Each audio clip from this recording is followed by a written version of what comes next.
जो कि नित्य निरंतर ईश्वर की चर्चा, ईश्वर के गुणगान, उनकी भक्ति, उनके नाम, उनके जाप करते रहते हैं। श्रीमद् भागवत की कथा में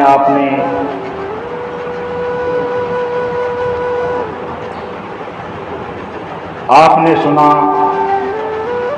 ज्ञान भक्ति का वार्तालाप, और ब्रह्मा जी ने उत्पन्न किया सृष्टि। कपिल भगवान का आपने प्रसंग सुना, ऋषभ देव जी का आपने प्रसंग सुना, जड़ भरत का आपने प्रसंग सुना। अब कहते हैं कि गंगा अवतरण, गंगा अवतरण की ऐसी कथा है कि जो गंगा जी में स्नान करता है उसके पाप धुल जाते हैं। पापी से भी पापी अगर गंगा की रज उसके पेट में चली जाती है, गंगा का जल उसके पेट में चला जाता है, अगर वो गंगा स्नान कर लेता है तो उसके किए हुए पाप भी नष्ट हो जाते हैं। कहते हैं इसमें एक कथा आती है कि एक ब्राह्मण था, उसका एक ही पुत्र था, बड़ा ही पापी, दुराचारी, बुरे लोगों का संग करता था, नीचों का संग करता था। पिता बहुत समझाता था कि भगवान की भक्ति कर, नहीं मानता था। पिता के मन में एक बार ख्याल आया कि जीते जी अपने पुत्र को एक बार गंगा स्नान करा लाऊं, पता नहीं उसके बाद क्या होता है। पुरोहित को ले लिया, नव ठाकुर को ले लिया, गांव के बहुत सारे सदस्यों को ले लिया। अब गंगा किनारे चल पड़े। उस गांव से गंगा इतनी दूर थी कि एक दिन रास्ते में रुकना ही पड़ता था। रात हो गई। जब वो रात को रुके, ब्राह्मण सुबह 4 बजे जल्दी उठा और डोल डाल करने के लिए गया तो क्या देखता है कि एक जगह खाना पीना हो रहा है, फूल ढोल डमक्के हो रहे हैं, नाच गाना हो रहा है। ब्राह्मण ने सोचा यहां किसकी शादी हो रही है, किसकी बारात आने वाली है, यहां क्या हो रहा है, तो चलो पता लगाया जाए। तो ब्राह्मण देवता उनसे पता लगाने के लिए गया कि क्या बात है, ये यहां नाच गाना हो रहा है, शादी ब्याह हो रहा है, किसकी बारात आने वाली है। तो पता चला कि ये भूतों की बारात है। तो कहा कि यहां दूल्हा कहां से आने वाला है। तो उन भूतों लोगों ने बताया कि ये जो ब्राह्मण जा रहा है गंगा स्नान करने के लिए, इसके लड़के की कल मृत्यु हो जाएगी और ये भूत बनेगा, पिशाच बनेगा, क्योंकि इसने इतना पाप किया है। और मेरी बेटी की शादी इसी से होगी, इसलिए पहले मेहंदी की रात है तो नाच गाना हो रहा है, कीर्तन हो रहा है। अब ब्राह्मण को बड़ा धक्का लगा। उसने सोचा कि मैं तो गंगा स्नान करने के लिए अपने भगत को ले जा रहा हूं, और कहीं ऐसा काम हो गया तो बड़ा अनर्थ हो जाएगा।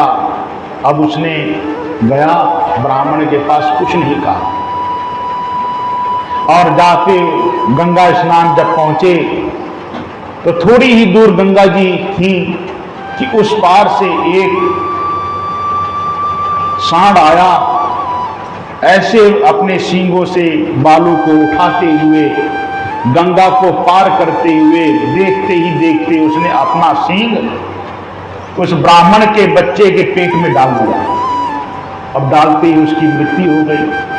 अब कहां गंगा स्नान, सब रोने लगे, पीटने लगे, चिल्लाने लगे। अब जिस काम के लिए गए थे वो तो काम हुआ नहीं, अब क्या करें। वापिस लौट आए, और जब लौटे तो वहीं पर फिर रात हो गई। तो ब्राह्मण ने सोचा कि जाके देखो तो सही, भूत बन के आ गया होगा। जब ब्राह्मण देवता रात को 4 बजे जब गए तो वहां रोना पीटना हो रहा था। अरे यहां रोना पीटना हो रहा है, यहां तो उत्सव मनाना चाहिए था। भाई लड़का आ गया, तुम्हारी बेटी की शादी हो जाएगी, अब यहां तुम रोना पीटना मना रहे हो, क्यों, क्या बात है? कहा कि सब कुछ तो ठीक था, पर क्या करें, गंगा मैया ने उसके ऊपर कृपा कर दी। क्या कृपा कर दी? जो सांड आया था उसके सींगों में गंगा की रज बालू लगी हुई थी, और जैसे ही उसने अपना सींग उसके पेट में डाला तो वो बालू उसके पेट में चली गई और उसके सारे पाप भस्म हो गए, नष्ट हो गए। तो गंगा का महत्व है। तो ये गंगा का महत्व बताया। उसके बाद में बताते हैं कि एक आजामिल था। ये आजामिल ब्राह्मण था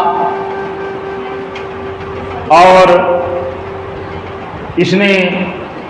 इसके पिता ने कहा, पुत्र जाओ, भगवान की पूजा आराधना करनी है तो बाग से फूल तोड़ लाओ, फल ले आओ। ये बागों में गया, उसने देखा संगत करिए साधु की, कटह कोटे अपराध, ऊंची संगत कूर की, आठों पहरे उपाद। देखो, संगत करना है तो किसकी संगत करना चाहिए? अच्छों का। तुम अच्छों का संग करोगे तो तुम जो बिगड़े हुए होंगे ना तो सुधर जाओगे, और अगर तुम बने हुए हो और बिगड़ों का साथ कर लोगे तो तुम भी बिगड़ जाओगे। तो आजामिल क्या था? ये ब्राह्मण था, ये भगवान का भगत था, और भगवान की आराधना करने के लिए इसके पिता ने कहा, जाओ फूल तोड़ के लाओ। और वहां जाकर क्या देखा? एक वेश्या को रमण करते हुए बस इसके मन में बुरी वासना जग गई। देखो, अच्छी वासना जगने में समय लगता है और बुरी वासना जगने में समय नहीं लगता। क्यों? क्योंकि ये मनुष्य चोला पता नहीं किन किन योनि से आया है। 84 लाख योनि के बाद में ये मनुष्य चोला मिलता है, तो कितने संस्कार इसके अंदर भरे पड़े हैं। तो संगत, सत्संग में ही भगवान की चर्चा सुनने में मिलती है। भगवान के बारे में गुण अवगुण को पता चलता है कि भगवान किसको कहते हैं। भगवान की छाया नहीं होती, मनुष्यों की छाया होती है। एक चोर था, अपने पुत्र को कहा, बेटा, चोरी सिखाता था और एक बात कहता था कि बेटे, जो तेरे मुख से एक बार निकल जाए, हाँ मैंने चोरी की है, तो कह देना हाँ मैंने चोरी की है, और मुख से निकल जाए चोरी नहीं की तो चाहे तेरा गला कट जाए, पर कभी कहना नहीं कि मैंने चोरी की। उसने अपने पिता की बात को गांठ मार लिया और उसका पिता का देहांत हो गया। एक समय वो चोरी करने गया राजा के घर में। चोरी करते हुए उनके सैनिक ने देख लिया, वो अपनी जान बचा करके भगा, और ऐसे ही सत्संग हो रहा था, वहां जाकर के छुप करके बैठ गया। तो संत कह रहे थे, जो भगवान होते हैं, परमात्मा होते हैं, उनकी छाया नहीं होती, उनके छाया नहीं होती, और जो मनुष्य होते हैं उनकी छाया होती। बस इतना ही सुना था, ज्यादा नहीं सुना। और उसी समय सैनिकों लोगों ने उसको पकड़ लिया। पकड़ते ही उसके जेल में ले गए, खूब मारा पीटा, उससे कहलाया तूने चोरी करी? तो उसके मुख से निकल गया, मैंने चोरी नहीं करी। अब बहुत पीटा गया, बहुत उसको धमकाया गया, फिर भी जो कहता रहा मैंने चोरी नहीं करी, चोरी नहीं करी। एक ने कहा कि ऐसा होता है, जो चोर होते हैं इनके कोई ना कोई इष्ट होता है, भगवान होता है। ये भगवान को मन्नत मांग के जाते हैं कि भगवान हम ये काम करने जा रहे हैं तो हमें इसमें सफलता दिलाना। तो इनके इष्ट कौन है? काली। तो मैं काली का रूप लेके जाऊंगा, जो चोर होगा वो बता देगा। अब काली का रूप लेके गया उस चोर के सामने और कहा, बेटा मैं तेरी इष्ट हूं और मैं तेरे को दुख में देख करके प्रकट हुई हूं, तो बता दे तूने चोरी की कि नहीं की। तो उसके मन में एक ख्याल आया कि मेरा इष्ट सामने है, तो चलो मैं बता ही देता हूं। जब वो बताने के लिए कोशिश करी तो उसकी नजर नीचे पड़ी तो उसकी छाया नजर आई।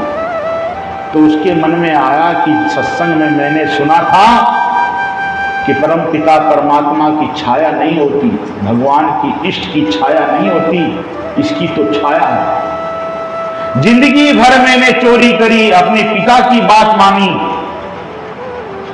और आज संतों के पास गया था, वहां एक ही बात मैं मान लेता हूं।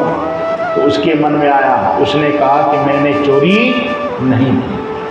अब वो जो काली बन के गया था राजा के साथ गया कि राजा साहब उसने चोरी नहीं की, उसको छोड़ दिया गया। उसके मन में आया कि एक घड़ी आधी में पुनियाद, मैंने एक घड़ी सत्संग सुना था और उस सत्संग का परिणाम क्या मिला कि मेरे को जेल से रिहा हो गया। और अगर मैं सत्संग जितना करूंगा, जितना सुनूंगा, तो पता नहीं मेरे किए हुए पाप नष्ट हो जाएंगे। तो ये सत्संग का फल होता है। तो जो आजामिल था उसने क्या किया, बुरे लोगों का संग। इसलिए कभी भी बुरे लोगों का संग करने से, कहीं कोई चोर चकार खड़े हों, अगर तुम भी उनके साथ में खड़े हो जाओगे ना, तो तुम भी चोर के साथ पकड़े जाओगे। और अच्छों के साथ में तुम खड़े होगे, तुम्हारा भी गुणगान होगा कि अच्छों के साथ में खड़े थे। इसीलिए जो आजामिल था वो बुरे लोगों का संग देख करके उसके मन में बुरी वासना जगी और वो वेश्या के साथ में रहकर 88 वर्ष तक पाप करता रहा। हिंसक पशुओं को मारना, पक्षी को मारना, उससे अपने घर का लालन पालन करना बीत गया। अब क्या कहते हैं कि उसके 10 पुत्र हो गए और एक पुत्र का नाम था नारायण। ये नारायण कैसे रखा गया कि एक समय उसकी पत्नी गर्भवती थी, उसी समय संत लोग आए और संत ने कहा कि हमें भोजन कराओ। तो उसने कहा कि ठीक है महाराज जी, भोजन कर लो। भोजन करने के पश्चात कहा दक्षिणा दे दो। उन्होंने कहा दक्षिणा के चक्कर में कहीं तुम ना मारे जाओ, क्योंकि अभी आजामिल आने वाला है और तुमको देख लेगा, तुम्हारी पिटाई करेगा। तो संतों ने कहा हम तो कुछ ना कुछ लेके ही जाएंगे, नहीं तो दे के ही जाएंगे। तो जो तुम्हारा ये पुत्र पैदा होगा तो इसका नाम नारायण रखा। तो सबसे छोटे का नाम क्या नाम था? नारायण। और जब 88 वर्ष बीत गए, मृत्यु समय आ गई। जब मृत्यु समय आ गई तो उसने क्या देखा, भयानक राक्षस, जो यमदूत, बड़े बड़े दांत, उनके जो रोए इतने सुई की नोक जैसे रोए थे, भयानक उनके चेहरे थे, नाखून थे। यह देख करके डरा और डर के अपने पुत्र को कहता है नारायण, नारायण बचाओ मुझे, नारायण मुझे बचाओ, नारायण मुझे बचाओ। इतने में यह यमदूत उसकी आत्मा को, जीव आत्मा को बाहर निकाला। इतने में विष्णु भगवान के दूत आए और आपस में लड़ने लगे। अरे तुम इसको जीव आत्मा को क्यों निकाल रहे हो, कौन हो तुम? उन्होंने कहा हम यमदूत हैं। ये घोर पाप करता रहा, 88 वर्ष तक पाप ही पाप करता रहा, पुण्य किया ही नहीं। तो उन्होंने कहा पुण्य नहीं किया, मरते टाइम तो भगवान का नाम लिया। कहा भगवान का नाम लिया तो, पर कैसे लिया? इसने अपने पुत्र का नाम लिया। तो कहते हैं कहीं आप गिर जाओ ना तो वहां हरे राम हरे राम हरे राम, कहीं फिसल जाओ वहां हरे राम, चोट लग जाए हरे राम, हे नारायण, हे हरि। इस प्रकार से भगवान का नाम लेना चाहिए। कहीं गिर जाओ, कहीं चोट लग जाए। सब लोग क्यों कहते हैं राधे राधे? अरे पापी से भी पापी के मुख से अगर राधे राधे निकल गया तो उसका भी जीवन धन्य हो जाता है। हरे कृष्णा कहते हैं, राम राम कहते हैं, चलते फिरते उठते बैठते। क्यों? ये श्वास की घड़ी है, इसका कोई ठिकाना नहीं, कब श्वास निकल जाए। इसीलिए हर घड़ी हर पल में भगवान का नाम होना चाहिए, चिंतन होना चाहिए। संसार का चिंतन करोगे तो संसार ही मिलेगा, और परमात्मा का चिंतन करोगे तो परमात्मा ही मिलेगा। जो जिसका चिंतन करता है। एक संत था, जब वो मरा तो उसके घर के बाहर एक बेरी का पेड़ था, तो उसकी दृष्टि उस एक बेर में पड़ी। उसने सोचा कि अगर ये बेर मैं खाऊंगा तो कितना आनंद आएगा। उसी टाइम उसकी मृत्यु हो गई, और उसके चेले इंतजार कर रहे थे कि आकाश में स्वर्ग में नगाड़े बजेंगे। वो संत ने कहा था कि जब मैं मरूंगा ना तो स्वर्ग जाऊंगा, और स्वर्ग में नगाड़े बजेंगे तो समझ जाना कि हमारे गुरुजी पहुंच गए। अब नगाड़े तो बजे नहीं। भक्तों ने कहा, अरे हमारे गुरुजी कहां अटक गए? तो उनमें से एक ज्ञानी भगत, उनका चेला था, उसने ध्यान लगा के देखा तो गुरुजी एक बेर के पेड़ में कीड़े बने थे और उसको खा रहे थे। तो शिष्य ने कहा, अरे गुरुजी कहां तुम अटक गए? एक बेर में अटक गए। उस बेर को तोड़ा और ऐसे ही जैसे मसल दिया, मसलते ही कीड़ा मरा और सीधा स्वर्ग में जाके नगाड़े हुए। तो इसलिए कहते अंत काले तमामेवा, जब अंत काल आए तो और किसी का चिंतन मत करो, सीधे भगवान का चिंतन करो, उनके गुणगान करो। ये कैसे होगा? जब अब से तुम लगोगे तो अंतकाल भगवान का नाम याद आएगा। जब तुम अब भी नहीं लगोगे तो अंतकाल में नाम आने वाला नहीं है। क्यों? ये वासना भगवान के नाम को आने नहीं देती। पता नहीं कुछ ना कुछ काम अटक जाता है। मंदिर में जाने से पहले पता नहीं कुछ ना कुछ काम आ जाता है, मंदिर नहीं पहुंच पाते। सत्संग में जाने से पहले कुछ न कुछ काम आ जाता है, सत्संग नहीं पहुंच पाते। तो जो आजामिल था, उसको जब यमदूत और भगवान के दूतों में आपस में लड़ाई झगड़ा हुआ तो ये हुआ, बोलो बांके बिहारी लाल की। अब क्या कहना है कि दोनों के आपस में लड़ाई झगड़ा होने के कारण उन्होंने कहा, ऐसा करो कि इसको 1 वर्ष के लिए छोड़ दो। अब जो अगर पाप करेगा तो नरक में जाएगा, पुण्य करेगा तो स्वर्ग में जाएगा। और वो ये अजामिल सुनता रहा और उसको छोड़ दिया गया। और जब उस जीवात्मा को छोड़ने के पश्चात वो गंगा जी गया, सप्तऋषि आश्रम में जाकर के उसने अपना पूरा जीवन 1 वर्ष तक भगवान की कथा, गुणगान, नाम, कीर्तन करता हुआ जब उसकी मृत्यु हुई तो स्वर्ग से भगवान के दूत आए और उसको अपने विमान में बैठा करके ले गए। बोलो बांके बिहारी लाल। मोहन से दिल क्यों लगाया है, मोहन से दिल क्यों लगाया है, ये मैं जानू या हो जाने, ये मैं जानू या हो जाने। मोहन से दिल क्यों लगाया है, ये मैं जानू या हो जाने, ये मैं जानू या वो जाने, ये मैं जानू या वो जाने, ये जानू या वो जाने, ये मैं जानू या वो जाने। ये मोहन से दिल क्यों लगाया है, ये मैं जानू या वो जाने। मोहन से दिल क्यों लगाया, ये मैं जानू या वो जाने।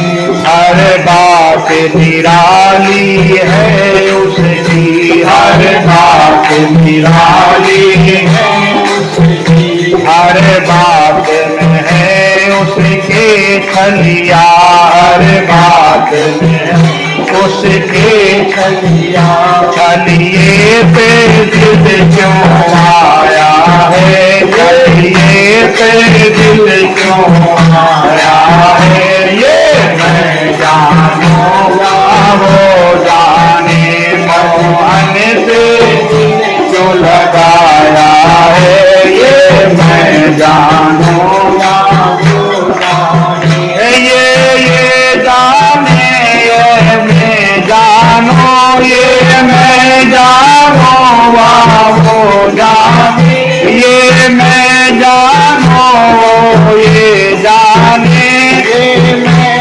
जानू या वो जाने, मोहन क्यों लगाया है, मैं जानू या वो जाने, मोहन से लगाया है, ये मैं जानू या वो जाने।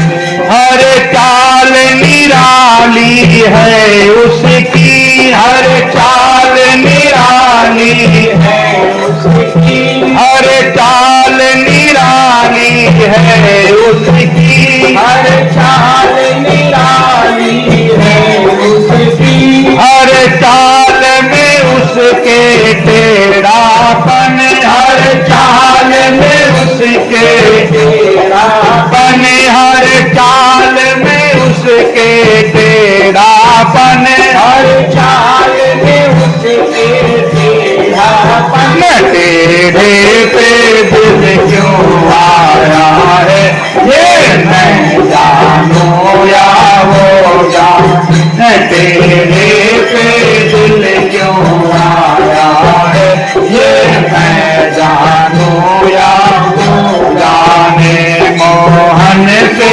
दिल क्यों आया है, ये मैं जानू या वो जाने, ये मैं जानू या वो जाने, ये मैं जानू या वो जाने, ये मैं जानू या वो जाने, ये मैं जानू या वो जाने, मोहन से दिल क्यों लगाया है, ये मैं जानू या वो जाने, जितना दिल ने उसे याद किया, जितना दिल ने उसे याद किया, जितना दिल ने उसे याद किया, जितना दिल ने उसे याद किया, उतना जग ने बदनाम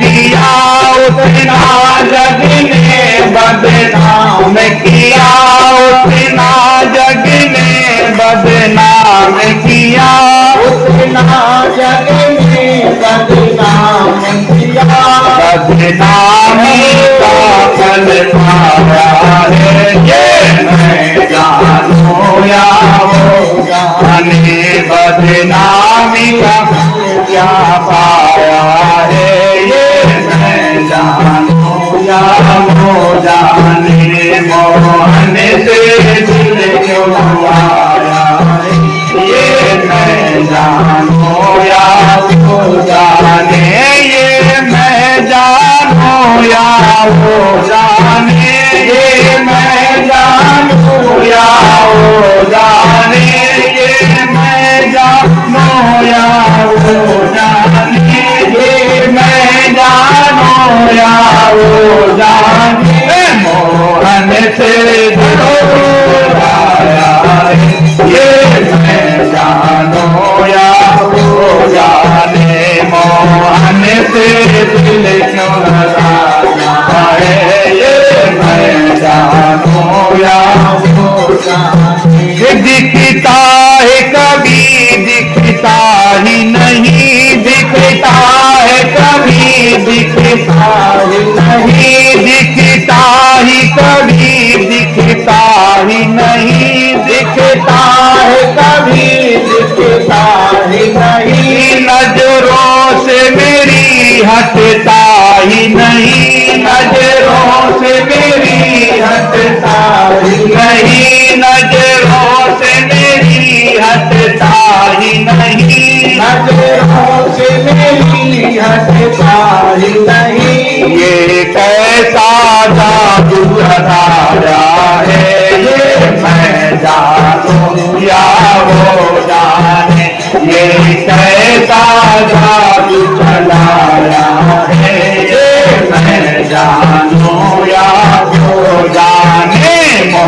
मोहन से दिल क्यों लगाया है, ये मानो या वो जाने, मोहन से दिल क्यों लगाया है, ये मैं जानो या वो गुरुवा के जय जय श्री राधे श्याम। तो कहते हैं सुखदेव जी से राजा परीक्षित कि आपने बहुत ही अच्छी कथा सुनाई पापी अजामिल का, जिसको सुनकर के हम धन्य हो गए। अब बताते हैं कि एक समय बृहस्पति जी महाराज, ये बृहस्पति कौन है? देवताओं के गुरु बृहस्पति और राक्षस के गुरु शुक्राचार्य, सबके गुरु होते हैं और सबके राजा होते हैं। तो जब बृहस्पति जी महाराज ने सोचा चलो मैं इंद्र से मिलाऊं, इंद्रासन गए। तो वहां जाकर के क्या देखते हैं कि नृत्य हो रहा है, अप्सराएं नाच रही हैं, गा रही हैं। अच्छा ठीक। हाँ जी, क्या विमला माता जो है प्रसाद की सेवा दी इन्होंने 1000 रुपये राजेंद्र जी।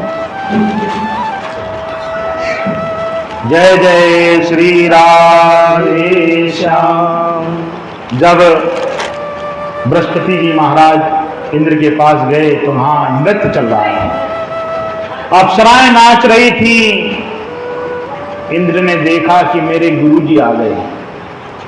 गुरु को देख करके उठा नहीं, प्रणाम नहीं किया, अपने उसी नृत्य में आनंद मग्न हो रहा था।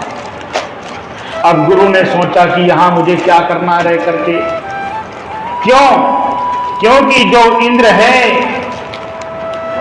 उसके घमंड है, अभिमान है।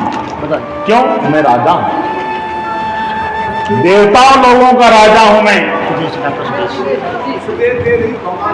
ये डॉक्टर सुदेश जी की सेवा आई है प्रसाद के लिए।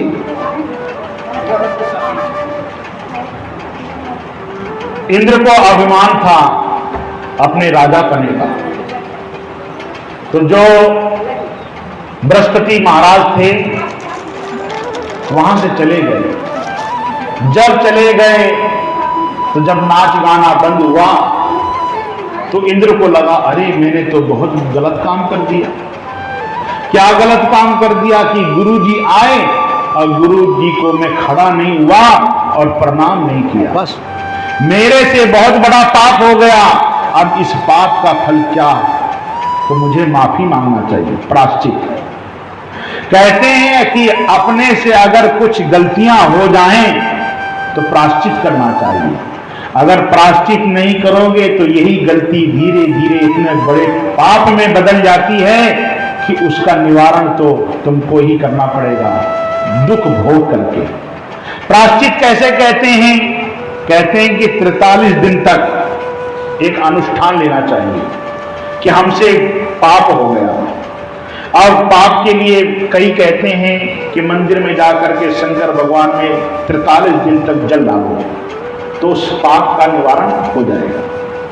43 दिन तक लगातार सुंदरकांड का पाठ करो तो वो पाप तुमको लगेगा नहीं।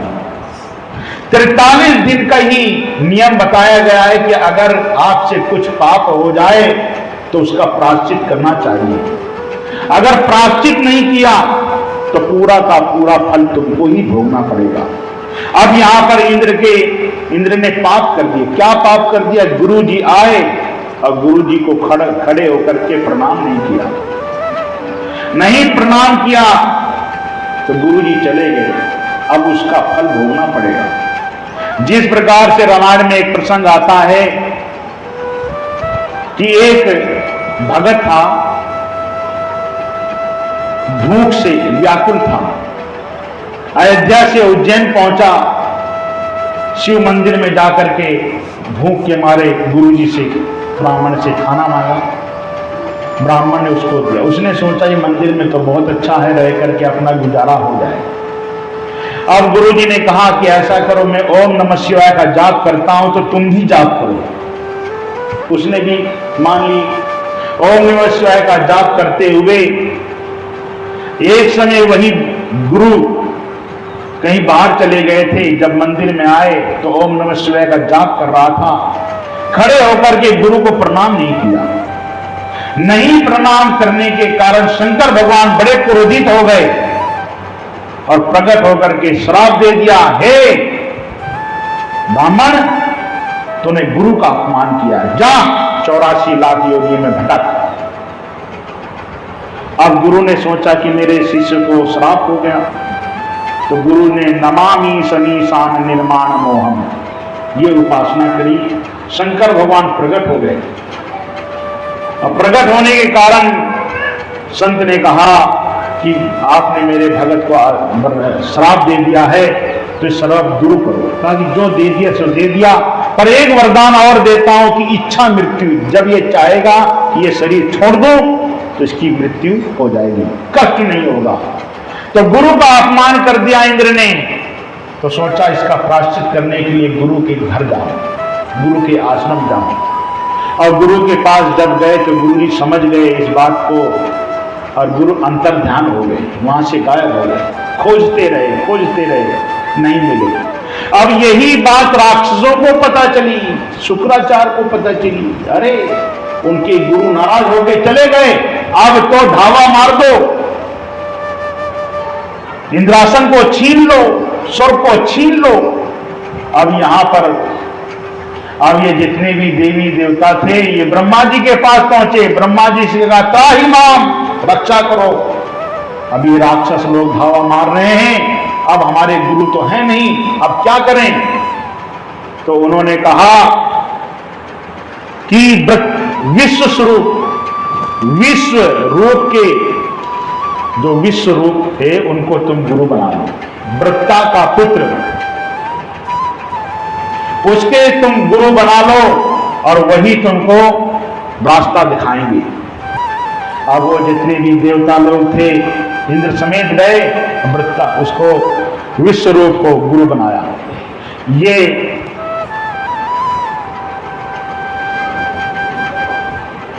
जब गुरु बनाया तो उसने कहा कि देखो गुरु बनाना बड़ा मुश्किल है, क्योंकि सारी जितनी भी समस्याएं हैं शिष्य की सुलझाना पड़ता है। फिर भी अगर तुम प्रार्थना करते हो तो मैं गुरु बनने के लिए तैयार हूं। तो उनके 3 सिर थे। कितने सिर थे? 3।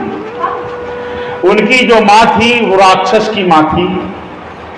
मां ने उनसे कह रखा था कि बेटे जब तुम कभी हवन किया करो तो अपने भाइयों को भी दे दिया करो।